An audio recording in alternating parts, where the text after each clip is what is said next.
Hello, Bossy Word. Welcome to Boxing Block Center.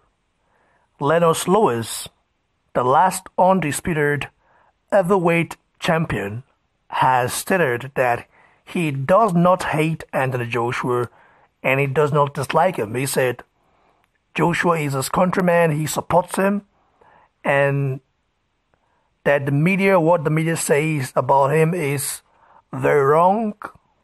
Lennox Lewis backtracking on AT Joshua, right? I want to give my sincere thoughts on what I think about this particular comment coming from Lennox Lewis himself. Yeah, he posted it on Twitter, and a lot of people say, well, you can say whatever you want and say whatever you want. You can beat Joshua, beat that, or beat Water, beat anybody. Well, I think Lennox Lewis don't like Joshua, okay?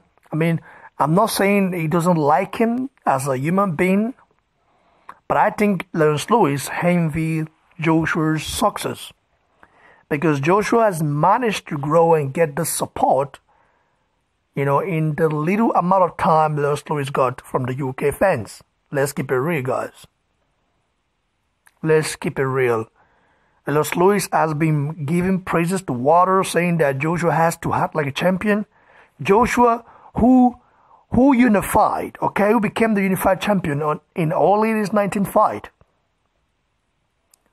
And Water, who was a champion since 2015 after beating Bermir Stephen. You're saying that a guy that became a unified champion lately has to act like a champion rather than telling a guy like Deontay Water, who has been champion for longer, okay?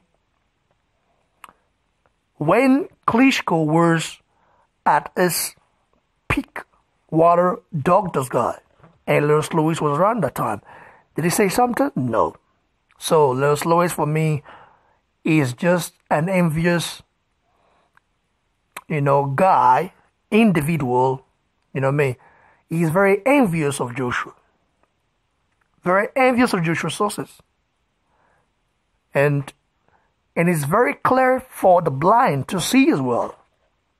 And a lot of boxing fans understand this. Listen, I'm not saying this because I'm a Joshua fan or something like that. I'm saying this because I see the difference. I see how he talks about Water, and I see how he talks about Joshua. He always wants to pressure Joshua to make the fight happen. Joshua is not the guy holding this fight from happening. Deontay Water, Chilewinko, and his delivery team they've got to come to the senses and make a deal happen. Instead, they are there blabbing their mouth, running their mouth out of one and doing shit and just embarrassing themselves instead of coming to the table and doing business with Eddie Hearn and Joshua. Instead, those guys are just there and talking rubbish about Eddie Hearn, saying that they don't want to fight. Chilewinko putting up a lot of comments on Twitter and social media, boxing, saying like negotiations should be going on, behind us. Instead, Chilewinko have been the one putting everything on Twitter. That's not how to make a fight happen. Lennox Lewis knows this. But hey, let's just pretend Lennox Lewis don't like Joshua, right? Right? Let's just pretend that Lennox Lewis loves Joshua. Give me a break. Lennox Lewis is a legend in the sport of boxing. I respect him, but it is quite clear that Lennox Lewis is very envious of Joshua. Okay, that's just the fact and the truth. Whether you like it or not, that's just it. Let's keep it real, guys. Let's keep it real. Go look at Lennox Lewis' comments towards Joshua and look at Lennox Lewis' comments towards Water. And you get to know what I'm talking about now. Like the video, guys. Give your thoughts below, share, and please don't forget to subscribe to the channel, guys. Cheers, everyone.